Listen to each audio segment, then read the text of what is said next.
Hello everyone, this question appears in class 7th NCERT chapter of Comparing Quantities. This is fourth question of its exercise 8.3. So the question says that Arun bought a car for rupees 3,50,000. The next year the price went up to rupees 3,70,000.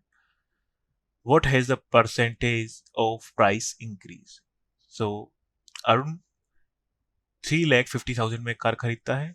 Next year उसकी price बढ़कर 3,70,000 हो जाती है. तो हमें percentage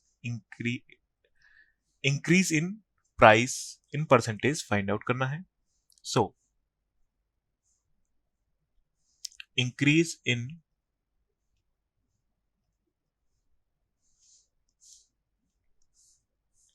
price of car ये हो जाएगा हमारा 3,70,000 माइनस 3,50,000.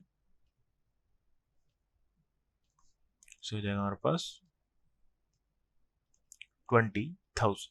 और हमें फाइंड आउट करना है what was the percentage of price increase. So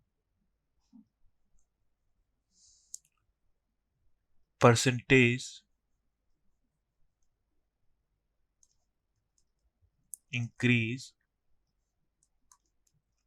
in price. So हो जाएगा हमारे पास इंक्रीज है हमारे पास 20,000 अपॉन जो इनिशियल कॉस्ट थी हमारे पास 3,50,000 इनटू हमें परसेंटेज फाइंड आउट करना है तो 100 से मल्टीप्लाई कर देंगे. सो 4 जीरो से 4 जीरो कैंसिल आउट हो जाएगा. तो हो जाएगा हमारे पास 200 अपॉन 35 5 से कैंसिल आउट हो जाएगा 40 टाइम एंड 5 से 7 time. Then 7 5 is 35. So 5 is to 5 by 7%. So हो जाएगा हमारे पास percentage increase in price is 5 is to 5 by 7%. Thank you.